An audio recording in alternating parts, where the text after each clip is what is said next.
Let's talk about episode 22. In the first scene, we're seeing Gyokyo and her daughter and all the ladies in waiting. Although the scene has nothing to do with what I'm going to talk about, the whole setup kind of looks like what I'm going to talk about, and that is East Asian children, usually by the time they reach age 1, will go through this ceremony where they're presented with a variety of items, and judging by whichever one they pick first, it's used sort of like a fortune-telling method to tell what this baby likely is going to grow up doing. Usually these kind of events are surrounded by family and close friends, so the whole setup kind of looks like one. Gyokyo's head lady in waiting is actually 30 years old by now, and that's considered late in terms of getting married and starting a family, as we learned from episodes before that Gaoshen's son is 19, and he's already thinking, oh, you gotta get started with family, so age 30 in this world is considered late. We're moving on to the main plot of this episode, which is obtaining blue-colored roses. Actually doesn't exist in nature. We are not able to produce one. The closest we have is something that's a very light shade of purple. If you go out and get blue roses, they're either painted on or dyed. Rose is also a very umbrella term. The rose we usually think of, the ones from Valentine's Day, that's one very specific kind of rose. And the ones shown in the show, this particular scene of blue roses is more typical of a Chinese rose, which usually the flower is a little bit larger and a bit curlier. And when we get to wild roses, they actually only have single petals, not your typical cup-shaped rose flower. In the wild, roses are a very simple looking flower that you probably wouldn't be able to tell that they're roses. So this whole episode focuses on obtaining blue-colored roses off-season, and we're starting off with Jinshi trying to look for them in flower markets. Flower markets are still a very big multi-billion-dollar business nowadays, especially the larger ones in China. They're essentially wholesale markets. You can find flower bouquet, you can find cut flower, and whole plants essentially. What Mama was mentioning is that she was selling essentially perfume, like essential oils extracted from roses. So with that said, roses usually bloom at around May-ish during like late spring to early summer period. And the garden party coming up, it really looks like this is early spring, so it's a little bit too early for roses to bloom. What they needed to do is to actually trick the rose into blooming. And what they've done in the show is similar to what we would have done in modern day, which is use a greenhouse. The difference is that this is more labor intensive in the show because, for one, modern greenhouses are made of transparent plastic covering or glass, so that sunlight gets through much easier. You don't have to physically move the plant out of the greenhouse and then back into the greenhouse. Whereas in the show, they actually used the bathhouse that was built in episode 4, essentially repurposing it into a greenhouse. But since traditionally Chinese windows were made of paper and transparent glass and plastic is a very modern thing, they wouldn't have enough sunlight inside the bathhouse. So they had to go through the labor-intensive process of moving all the plants out into the sunlight during daytime and taking them back whenever the weather is cold or at nighttime. Because they're in such a small environment, moisture also needs to be controlled. If there's too much moisture, the plant might develop a mold or other diseases. If there's not enough moisture, they might just dry up and wilt. You don't want to give too much moisture to a plant that you want to flower. Because what happens is that plants generally will flower more if they're put under a certain level of stress. If you actually make it so that they're a little bit dehydrated, they might want to produce flower. So that's a whole labor-intensive process to actually obtain roses at off-season. And we're gonna get to like how do they actually obtain blue roses later on. But I just like to talk about something before we move on to that, and that's Jinshi's reaction to Mao mentioning using hallucinogen to make people see blue roses. That might be one small line in the show, but let's give you a little bit of historic context. Despite the kind of rivalry and past history between Japan and China, Japanese are, at least on the specific topic I'm going to talk about, very sympathetic towards the Chinese, and that is Opium War. So what Opium War was that in the 1800s, China was producing a lot of good that was in high demand in Europe, but China wasn't really buying much from Europe because they were producing things that they felt they needed. They didn't feel the need to actually purchase other things. So what happened was that during this period, the kind of trade created a huge trade deficit to whoever was trading with China. Essentially, you spent more money buying from China than actually selling to China. So over time, businessmen, especially from Britain, thought this was a losing business because you kept on buying stuff without actually selling. To get around that, they found a product that essentially even the Chinese didn't demand, they kind of had to get, and that's opium. So these businessmen actually got the Chinese hooked on narcotics and started selling a whole bunch of these narcotics. Of course, even with the imperial government of China at that time, they realized that this is a dangerous path and people were losing their ability to work, their ability to normally function because of the rampant spread of opium. So they started cracking down on opium, confiscating them, and destroying them. But because they seized British opium and destroyed them, the British merchants actually applied to the British government with a justification to go to war with China, to force China to trade. Of course, I'm stating what the British kind of legitimize what they were doing, and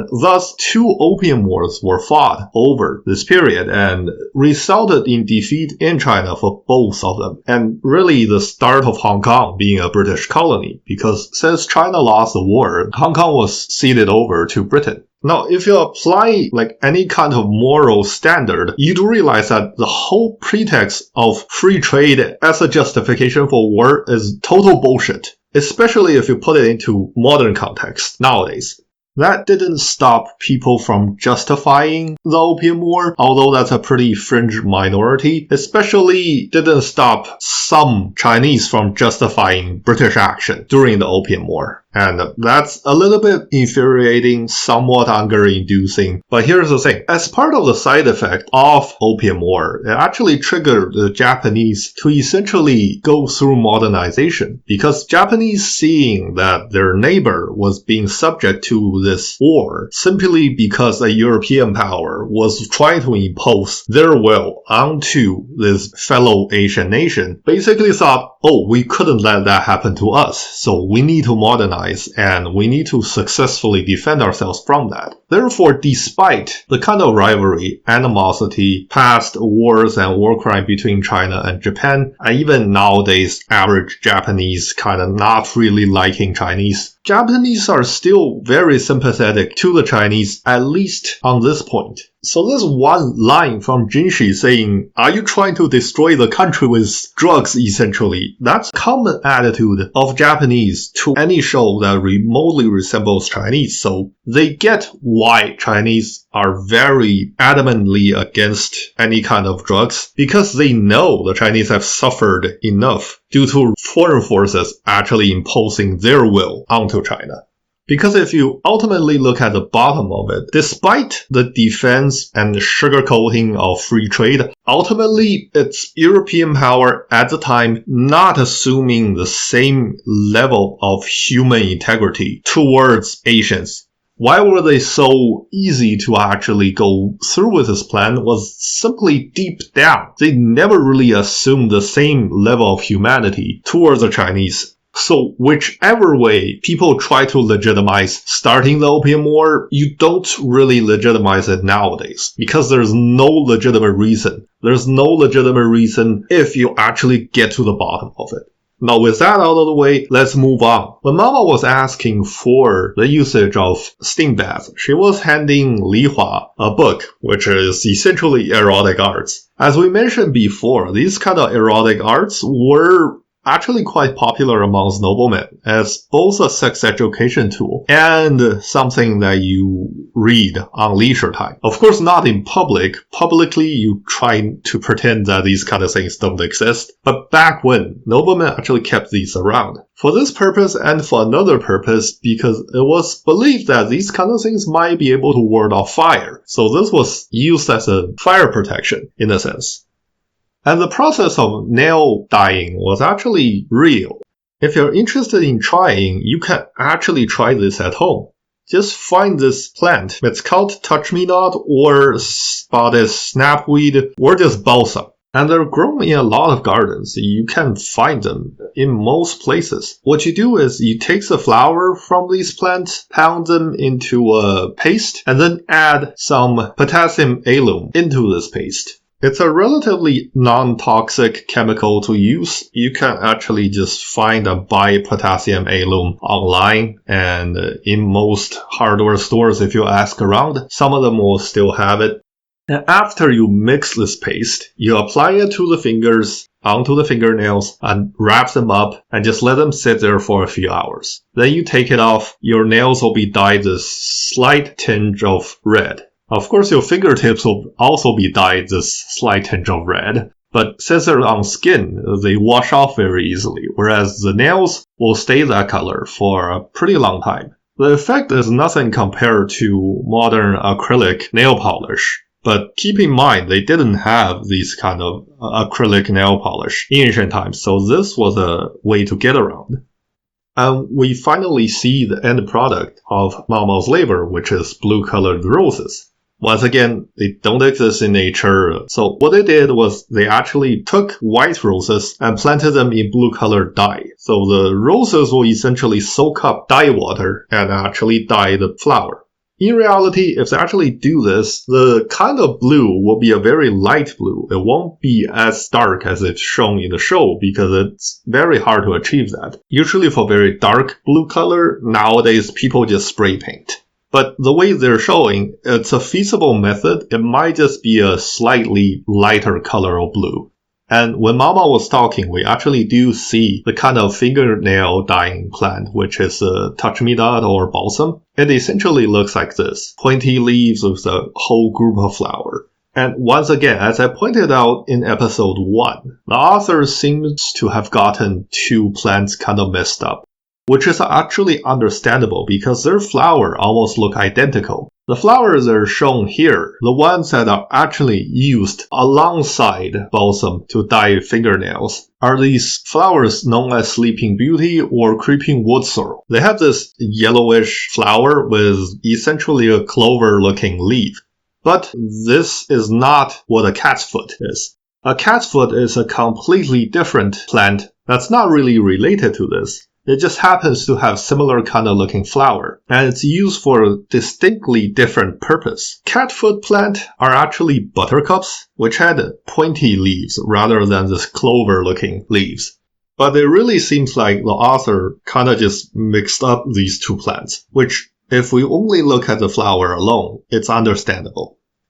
For the final bit, we get to see essentially Lacan's world and how he makes sense to the world. He has facial dissociation, so he couldn't tell one person from the other person.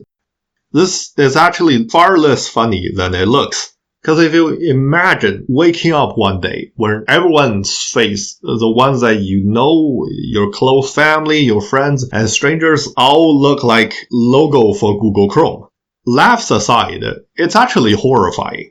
And having this condition growing up, you're never going to be attached to anyone because you can't really tell them apart from any kind of stranger. They all look similar to you.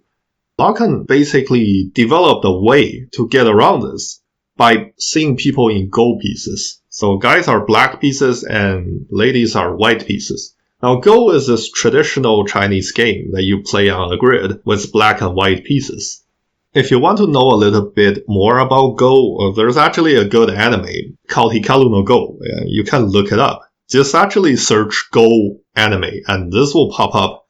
And his method actually extends a little bit more than that. For people who are closer to him, who are not complete strangers, he actually classifies them into xiangqi, or Chinese chess pieces. Now, Chinese chess is played similarly to Western-style chess. The only difference is that all the pieces look almost identical except for the wording on top. So, unfortunately, you're gonna have to be able to at least read the words in order to know how to play this. In this image, most of the people on the screen are pawn or soldier pieces.